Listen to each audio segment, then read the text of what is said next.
L'énergie géothermique peut être une bonne source d'énergie pour remplacer les combustibles fossiles. Maintenant, je vais parler de l'énergie hydroélectrique. L'histoire. Lester Alan Pelton est un nom commun utilisé comme la personne qui a découvert l'énergie hydroélectrique. Son invention de l'hydroélectricité a commencé par une observation accidentelle, un certain temps dans les années 1890. Où s'est trouvé? Le Canada est le troisième plus grand producteur d'hydroélectricité au monde, après la Chine et le Brésil. Comment ça fonctionne? L'hydroélectricité est le terme qui se réfère à l'électricité générée par l'énergie hydraulique, la production d'énergie électrique à travers l'utilisation de la force gravitationnelle du chute ou de l'eau qui coule. Il s'agit de la forme la plus répandue de l'énergie renouvelable. C'est aussi 16% de le monde qui utilise cette énergie. Maintenant, je vais dire les avantages et les désavantages à l'énergie hydroélectrique. Les avantages. Puissance hydroélectrique est totalement indépendante des combustibles fossiles ou d'autres ressources périssables. Il n'implique aucune combustion ou combustion de carburant, le charbon, etc.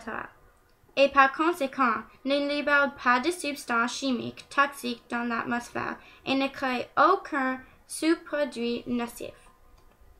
Le coût de fonctionnement est très faible et il est aussi une manière propre de produire de l'énergie.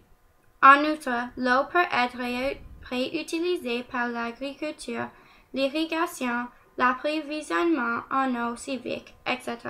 Donc, les pertes sont minimes.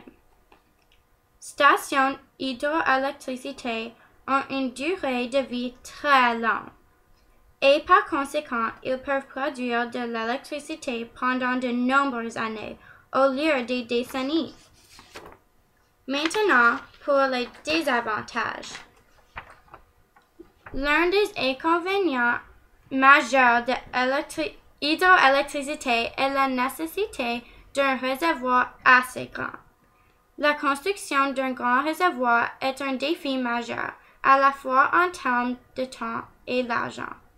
De plus, il s'agit souvent de relogement des familles qui se trouvent être résidents dans la zone qui a été approuvée par la construction de réservoirs.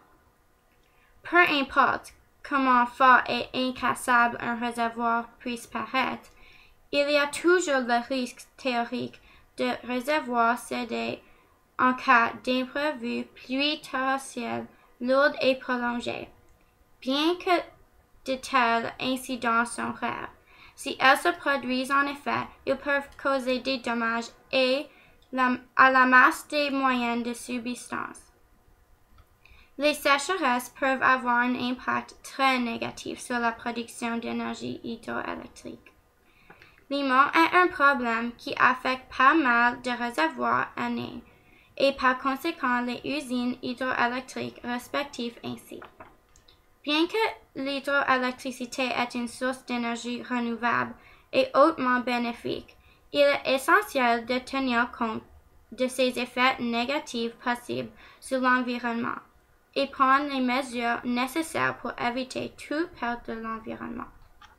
Ça, c'est tout pour l'énergie hydroélectrique.